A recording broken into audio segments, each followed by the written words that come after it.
విద్యను డ్రాప్ చేస్తున్న మీనా చేతికి వచ్చిన బాలు ఫోన్తో బయటపడ్డ రోహిణి నిజ స్వరూపం. షాక్లో రోహిణి. ఇదంతా ఎలా జరిగిందో వీడియో ద్వారా చూసేద్దాం. ఎక్కడ స్కిప్ చేయకుండా చివరి వరకు చూస్తే పూర్తిగా అర్థమవుతుంది. వీడియోని లైక్ చేయటం, షేర్ చేయటం మర్చిపోకండి. మీ లైక్, షేర్ మాకు సపోర్ట్ మరియు ఎంకరేజింగ్గా ఉంటుంది.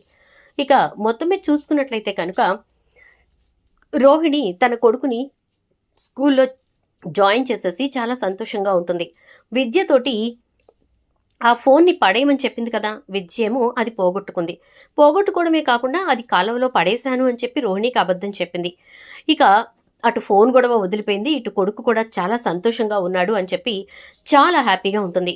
చాలా వరకు టెన్షన్స్ అన్నీ క్లియర్ అయిపోయినాయి అని చెప్పేసి సంతోషంగా ఉన్నటువంటి రోహిణి ఇక హ్యాపీగా ఇంటికి వస్తుంది. ఇంటికి వచ్చేసరికి మనోజ్ అయితే చాలా సాడ్గా కూర్చుని ఉంటాడు. ఏంటి మనోజ్ అలా ఉన్నావు, షాప్లో ఉండకుండా ఇంటికి వచ్చేసావేంటి అని అంటే, ఆ గుడ్ల గురించే ఆలోచిస్తున్నాను రోహిణి. ఆ స్వామీజీకి చెప్పాం కదా, స్వామీజీ ఏవో పూజలు చేయాలి అది ఇది అంటున్నాడు కదా, నాకు భయంగా ఉంది రోహిణి. ఇప్పుడిప్పుడే వ్యాపారం కాస్త అందుకుంటోంది. ఈ టైంలో అనవసరంగా ఇబ్బంది పడుతున్నామేమో రోహిణి. అసలు నాకు ఏం జరుగుతుందో ఏంటోనని చెప్పేసి భయంగా ఉంది రోహిణి అని చెప్పని అనేసరికి, ఏంటి అలా అంటావు మనోజ్, ఏం కాదు, నువ్వు కంగారు పడి నన్ను కంగారు పెట్టకు. అసలు ఏం జరుగుతుందో ఏంటో మనం తెలుసుకుందాం కదా.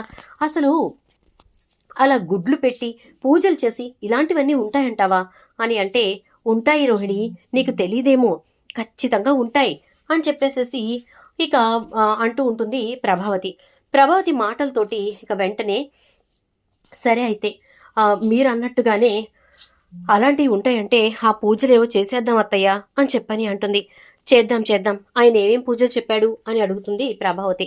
గుడి దగ్గరికి వెళ్ళి ఏవో వేపమండలు అని అది ఇది చెప్పాడు అత్తయ్య అని అనగానే, అవునా, ఎవరెవరు చేయాలి అంటే, కొట్టు ఎవరి పేరు మీద, అదే షాప్ ఎవరి పేరు మీద ఉందో వాళ్ళు చెయ్యాలట, వాళ్ళతో పాటు షాప్ ఓనర్ కాబట్టి మీ అబ్బాయి చేయాలట అని అంటుంది.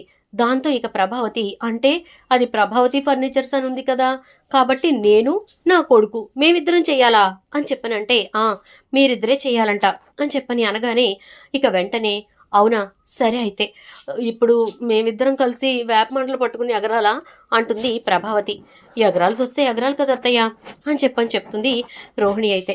దాంతో ఇక వెంటనే ప్రభావతి, సరే నువ్వన్నట్టుగానే చేద్దాం, చేయకుండా ఎందుకుందాం, ఖచ్చితంగా చేద్దాం అంటుంది ప్రభావతి. ఇక ఏ రోజు పూజ ఏంటి అని చెప్పి అన్ని నిర్ణయించుకుని మాట్లాడుకుని పెట్టుకుంటారు. అనుకున్న ప్రకారంగానే ఇక పూజకు మొత్తం అన్ని కూడా రెడీ చేసేసుకుంటారు. ఇక అలా రెడీ చేసుకున్న తర్వాత పూజారి గారు, అదే ఎవరైతే స్వామీజీ ఉన్నారో ఆయన అక్కడికి వస్తాడు. వచ్చి, ఏంటండి అన్నీ రెడీ అయిపోయినాయా అంటే, అయిపోయినాయి సార్ అని చెప్పేసేసి అంటాడు మనోజ్ అయితే. సరే, ఇంతకీ ప్రభావతి గారు ఎవరు అంటే, ఇదిగోండి ఈవిడే మా అమ్మగారు అంటే, చూడండి మీరే ఇప్పుడు ఇక్కడ పూజలు చేయాల్సింది. ఆ పూజలు చేయటానికి మీరు ఏమాత్రం కూడా ఆలోచించకూడదు ఇన్ ద సెన్స్ ఏంటంటే, మీరు ఖచ్చితంగా పూజ చేయటానికి వెనకాడకూడదు అంటే, మేమేం వెనకాడట్లేదు, ఏమైంది, ఎందుకలా అంటున్నారు అని అంటే, ఎందుకంటే అలా పూజ చేయటానికి వెనకాడితే ఊహించని పరిణామాలు చోటు చేసుకుంటాయి. ఊహించని పరిణామాలంటే ఏంటో తెలుసా అనగానే, ఏంటి అంటుంది ప్రభావతి. ఉన్నట్టుండి రక్తం కక్కుకు చచ్చిపోతారు, మీకు తెలీదు అని చెప్పని అనగానే, ఏంటి రక్తం కక్కుకు చచ్చిపోతారా, ఇదేంటండి ఇలా మాట్లాడుతున్నారు అని అంటే, అవును, మీకు విషయం అర్థం కావట్లేదు అని చెప్పేసేసి అనగానే, సరే ఏం చేయాలో చెప్పండి అంటే, ఈ వేపమండలు పట్టుకోండి అని చెప్పేసేసి వేపమండలు చేతికిస్తాడు. పట్టుకున్న తర్వాత, ఇప్పుడు ఈ వేపమండలతోటి మీరేం చేయాలంటే అంటూ ఇక మొదలు పెడతాడు.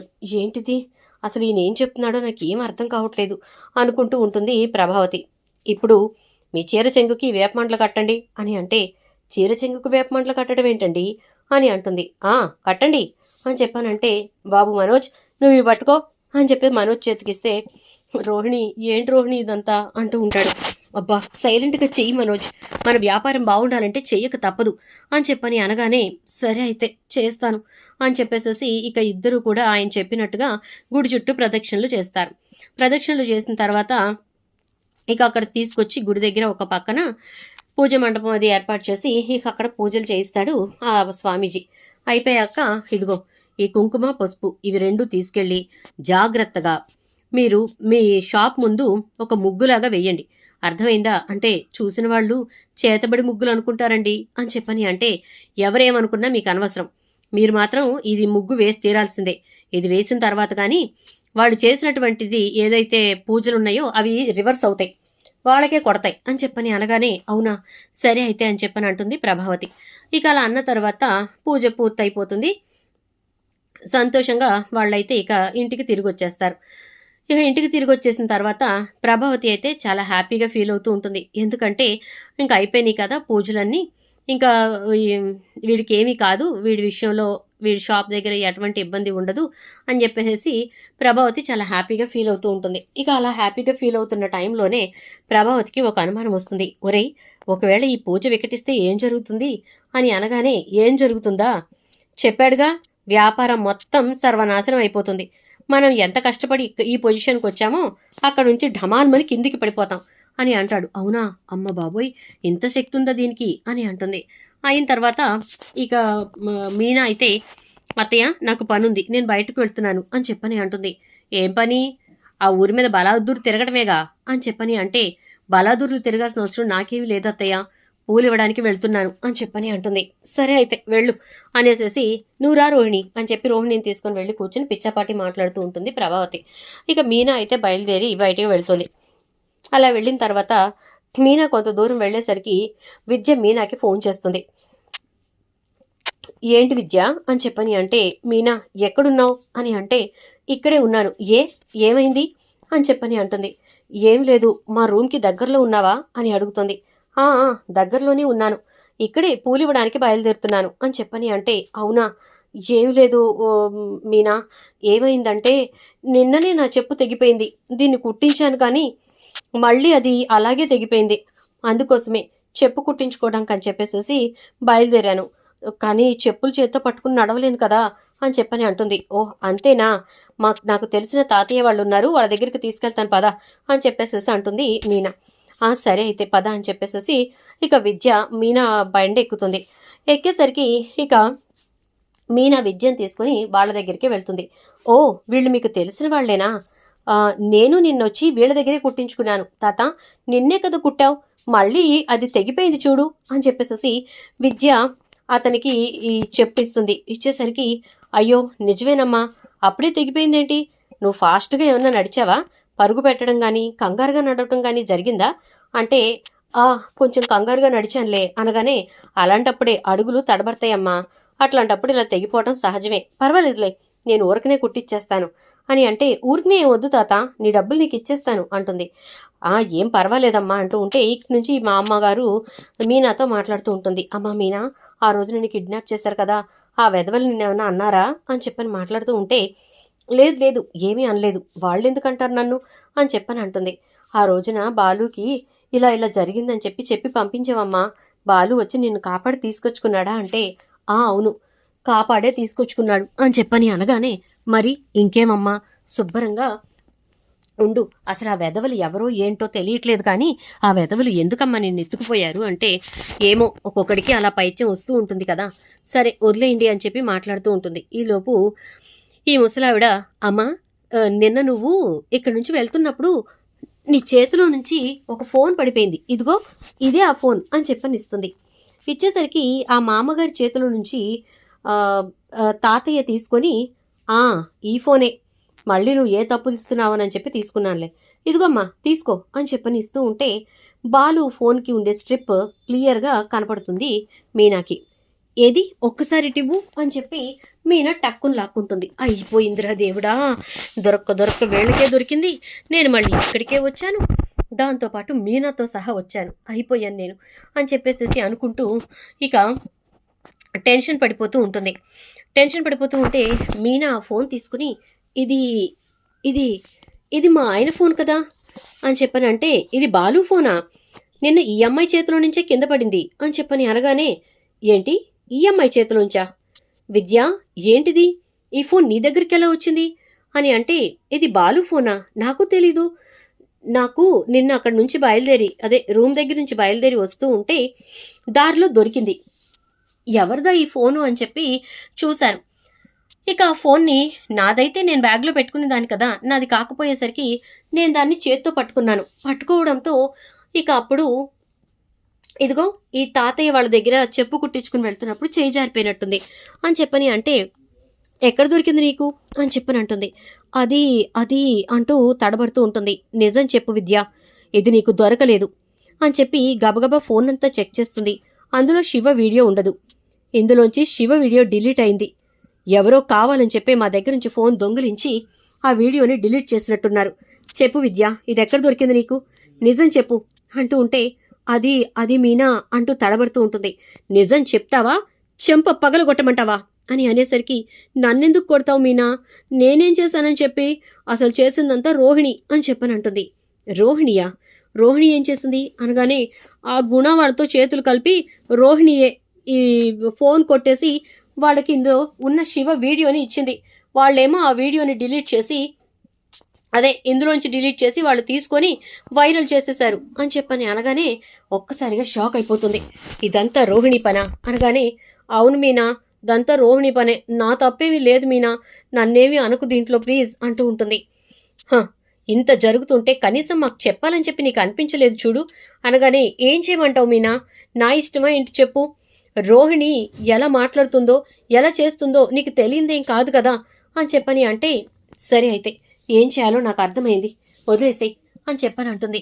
ఏంటి మీనా ఎందుకలా అంటున్నావు అంటే, ఏం లేదులే వదిలేసేయ్ అని చెప్పేసేసి, చెప్తాను ఏం చేయాలో అదే చేస్తాను అంటూ ఉంటే, అమ్మో మీనా నువ్వు అలా అనకు, నువ్వు కానీ మీ అత్తయ్య గారు వాళ్ళకి చెప్పటం చేసావంటే ఇక మా పని అంతే అంటుంది. ఇక మీనా వెంటనే విద్యను తీసుకుని ఇంటికి బయలుదేరుతుంది. బయలుదేరేసరికి, మీనా ప్లీజ్ మీనా, అది నన్ను చంపేస్తుంది మీనా అంటే, ఎవరిని మీరు చంపేస్తారే, ఎవరిని చంపేస్తారు మీరు, ఏమనుకుంటున్నారు మీరు అసలు, ఇద్దరిద్దరే నాటకాలు ఆడుతున్నారా, ఆవిడ గారికి సంబంధించి ఏదో ఉంది అని చెప్పి నేను ముందు నుంచి అంటూనే ఉన్నాను, నాకు తెలిసే ఏదో ఉందని చెప్పి అనేసేసి అంటూ ఉండేసరికి, ఇక అప్పుడు సరేనని చెప్పేసేసి ఇక విద్య అయితే అయిందేదో అయ్యింది, సరే నువ్వు అడిగినట్టుగానే నేను వచ్చి అక్కడ మా వాళ్ళందరికీ కూడా నిజం చెప్తాను అంటుంది. చెప్పాలి, చెప్పకపోతే ఎలా, చెప్పి తీరాలి అని చెప్పేసేసి అంటూ ఉండేసరికి ఇక వెంటనే సరేనని చెప్పి మీనా అయితే గబగబా బయలుదేరుతుంది. అలా బయలుదేరి ఇక విద్యను తీసుకొని ఇంటికి వెళ్తుంది. ఇంటికి వెళ్ళేసరికి ఇంటి దగ్గర ప్రభావతి విద్యను చూసి, ఏంటి విద్య ఇలా వచ్చావంటే, విద్య వచ్చిందా అంటుంది రోహిణి. వచ్చింది, మీనా తీసుకుని వచ్చిందిగా అనగాని, మీనా తీసుకురావడం ఏంటి అనుకుంటూ ఇక రోహిణి గబగబా వచ్చేసరికి అక్కడ మీనా చేతిలో బాలు ఫోన్ కనపడుతుంది. అయిపోయింది, ఇది పడేశానంది కదా, మరి మీనా చేతికి ఫోన్ ఎలా వచ్చింది అని చెప్పని అనుకుంటూ, ఏంటి ఇది అంటే, దొరికిపోయామే అని చెప్పని అంటుంది. దొరికిపోవటం ఏంటి, నిన్ను జాగ్రత్తగా అది పారేయమన్నాను, పారేసానన్నావు కదా అంటే, పారేశాను అంటే అది పారేసుకున్నానే, తీరా చూస్తే అది ఆ చెప్పులు కుట్టే వాళ్ళకు దొరికింది. ఇవాళ మళ్ళీ అక్కడికి వెళ్లాల్సిన పరిస్థితి వచ్చింది, అది మీనాతో కలిసి వెళ్ళాను, దాంతో అక్కడ నేను దొరికిపోయానే, మీనాకి అడ్డంగా దొరికిపోయాం అని చెప్పని అంటూ ఉంటే, చెప్పేశావా అంటుంది. ఆల్మోస్ట్ చెప్పేశాను మొత్తం అంటుంది. అయిపోయింది, నా కొంప ముంచావు కదే అంటూ ఉండగానే, చెప్పు రోహిణి, మాట్లాడకుండా కొయ్య స్తంభంలో నిలబడతావేంటి, నాకు నిజం కావాలి, చెప్పు, అర్జెంటుగా చెప్తావా చెప్పవా అంటూ ఉండేసరికి, చెప్తాను మీనా చెప్తాను, అది ఏమైందంటే అని చెప్పేసేసి అంటూ ఉంటుంది. ఏమైంది ఏంటి అని నాకు అనవసరం అంటే, ఏంటే తెగ దబాయిస్తున్నావేంటి అని చెప్పని అంటుంది. మీరు మాట్లాడకండి, మీరు అస్సలు మాట్లాడకండి అని చెప్పేసేసి ఇక వెంటనే ఈ బాలు రావడంతో, ఏంటి ఏమైంది అంటాడు. ఏమవడం ఏంటండి, ఏమవడం ఏంటి, మన ఇంట్లో మనకు తెలియకుండా చాలా జరిగిపోతున్నాయి, మీ ఫోన్ దొంగతనం చేసింది ఎవరో తెలుసా, ఇదిగో రోహిణి అనగానే, నా భార్యను దొంగ అంటే ఊరుకునేది లేదు అంటాడు. నువ్వు మాత్రం నా పెళ్ళాన్ని ఏ ఇంటికి దొంగతనానికి వెళ్ళింది అనొచ్చా అని చెప్పని అంటాడు. అది అది అంటూ ఉంటే, నీ భార్య నిజంగానే దొంగే, ఇదిగో నా ఫోన్ని దొంగతనం చేసి అందులో నుంచి మా శివగాడి వీడియోని ఎవరికో అమ్మేసుకుంది. ఎంత కమ్ముకున్నావు పార్లరమ్మా, 1,00,000కా 2,00,000కా, మా లక్షావతిలాగా నువ్వు కూడా ఆ వీడియోకి లక్షలు తీసుకున్నావా ఏంటి అని చెప్పని అంటూ ఆ వీడియోని వైరల్ చేసింది గుణగాడు. అంటే దీన్ని బట్టి చూస్తే నువ్వు గుణగాడికే ఆ వీడియోని ఇచ్చావన్నమాట, నీకంత అవసరం ఏమొచ్చింది, అసలు ఆ గుణగాడితోటి నీకు సంబంధం ఏంటి అని చెప్పని అనేసరికి, అబ్బే అదేం లేదు బాలు అంటూ ఉంటుంది. ఏమీ లేదు ఏమీ లేదు అంటూనే మొత్తానికి ఏముందో కూడా క్లియర్గా అర్థమయ్యేలా చేసావులే అని అంటే, అయ్యో బాలు అలా అనుకోకు బాలు అని చెప్పని అంటూ ఉంటుంది. చెప్పు విద్య, అసలు నిజం నువ్వే చెప్పాలి అంటే ఇక అప్పుడు మొత్తం విషయం చెప్తుంది. గుణ వాళ్ళు రోహిణితో చేసుకున్నటువంటి ఒప్పందం గురించి, అంటే వాళ్ళిద్దరి మధ్య ఉన్న డీల్ గురించి, రోహిణి తీసుకెళ్లి ఈ ఫోన్ని వాళ్ళకి ఇవ్వటం గురించి, ఇలా ప్రతి విషయం చెప్పుకొచ్చేసరికి ఒక్కసారిగా బాలు అందరి వంక చూస్తూ, చెప్పానా, ఫస్ట్ నుంచి చెప్తూనే ఉన్నా, ఈ పార్లర్ అమ్మ మనకు కనిపించినంత మంచిది కాదు, ఏమీ తెలివి తక్కువది కాదు అనేసి. మరిప్పుడు ఈ పార్లర్ అమ్మ చేసిన పనికి ఏమనాలి? ఇంట్లో వాళ్ళ ఫోనే దొంగతనం చేసి వేరే వాళ్లతో చేతులు కలిపి నా ఫోన్లో ఉన్న వీడియోని వాడికి అమ్మేసుకుని అనగానే, అమ్ముకోలేదు బాలు అంటుంది. నీకు ఏదో ఒక ఫేవర్ లేదే నోరు విప్పవు నువ్వు.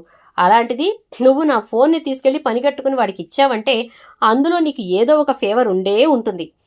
ఏంటది? నీకు సంబంధించి ఏవైనా రహస్యం వాడు దాచిపెట్టాడా, బయట పెట్టనన్నాడా?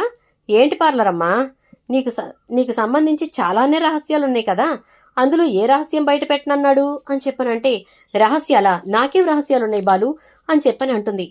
ఏం రహస్యాలున్నాయో ఏమో ఎవరికి తెలుసు అంటూ ఇక మొదలు పెడతాడు. ఇక మనోజ్ అయితే, ఎంత పని చేసావే నువ్వు అసలు అని అంటూ ఉంటే, నాకేమన్నా తెలుసా ఇలా చేస్తాడని చెప్పి, నేను అనుకున్నానే ఇలా దొరికిపోతానని చెప్పి అని అంటూ ఉంటుంది.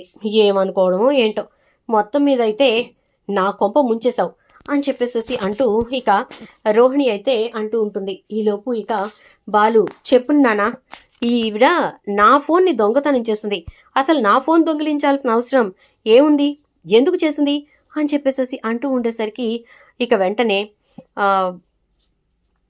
ఇటు నుంచి సత్యం అయితే, చెప్పమ్మా, ఎందుకు ఇదంతా చేశావు, ఎందుకు ఇలాంటి ఆలోచన చేశావు అంటూ ఉంటే, ఏం చేయమంటారు మావయ్య, ఏం చేయమంటారు చెప్పండి అని చెప్పేసేసి అనగానే, ఏంటమ్మా ఏం చేయటం, అసలు వాడి ఫోన్తో నీకేం పని అని అంటే, ఆ ఫోన్ తీసుకెళ్ళి ఇవ్వకపోతే బాలుని చంపేస్తానని చెప్పి నన్ను బెదిరించాడు అనగానే, నన్ను చంపేస్తానని వాడు నిన్ను బెదిరించాడా? 2 సార్లు నా వల్ల జైలుకి వెళ్ళాడాడు, ఆడేంటి నన్ను చంపేది, నిన్ను బెదిరించేది, అసలు నిజం బయటపెట్టు. అమ్మా, నువ్వు చెప్తావా లేక విద్యతో చెప్పించమంటావా అంటూ ఉండేసరికి ఇక ఏం మాట్లాడాలో అర్థం కాక, అది కాదు బాలు, అదేంటంటే అంటూ ఉంటుంది.